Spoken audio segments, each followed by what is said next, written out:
Do you remember when you first got hooked up? I assume it was Big Brothers Big Sisters when you were a kid, right? Yeah. Roughly what year it was, or how old you were? It was June of 97. June of 97, okay. Just happened to find this the other day. And how old were you? 7. You were 7 years old when you guys... 7. Okay. How long were you guys matched? She still comes to the kids' birthday parties, Yeah. and I mean, there was a gap there when I was doing sports all the time, probably. High school? Yeah. Okay. So pretty solid from elementary through middle school and into high school. Yep. What are some of the things you guys used to do? We would do all kinds of things. We would go see movies, we would go make dinner together.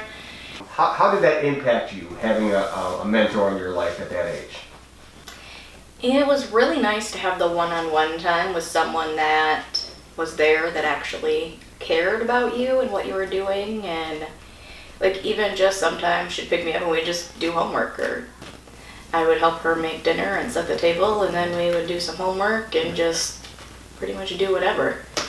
Since you got a hold of me, I was thinking about it and I was like, if I didn't have Gloria there, I don't know what would have happened, what wouldn't have. Yeah. I mean, like, it was probably one of the better things that have happened, because it was nice to have a normal influence. Sure. How important is it to have just someone encouraging you to try new things? It's definitely more affirming to have someone there saying it's okay if you don't do it right. Like, maybe at school you have people that are saying you can't do things, and it just makes it a lot better when you know you have that even one person that's trying to encourage you to do things and try things. Like, I'd be cooking with her, and so now I think she's probably the reason that all of our meals here are 100% homemade. I mean, what do you hope to be your legacy? I mean, probably pretty much the same as everyone else, that you just want to do better for your kids and other people than what you had.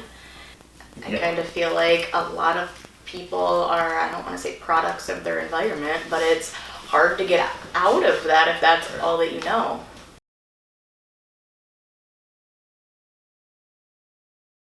So what are some of the things that you used to do? Oh my. That's what I said. We did a lot at my house. We did a lot of Camp Nuevo. We went to different events. Bowling, of course, because the TrueNorth always had their annual bowling, kids bowling. Yeah. A lot with my family. She knew Gary's parents. They lived in Fremont, my grandparents. So I know you worked in education, so I'm guessing this is probably something that's kind of in your DNA. Why do you think it's important to support future generations? Oh, absolutely important. Children, I think personal relationships are really important. Learning to trust someone are very important for children. And I think elderly people can learn a lot from children. And children can learn from other generations too. What do you hope to be your legacy? Oh, wow. That was my answer too. Just that I cared for people and humanity, and especially I've always had a passion for children. What do you think the biggest change you saw in her from age 7 through, like, say, high school? Oh, I think her strength as a person, that she had value and that she could contribute to life and to her well-being. What you've accomplished, what she's accomplished.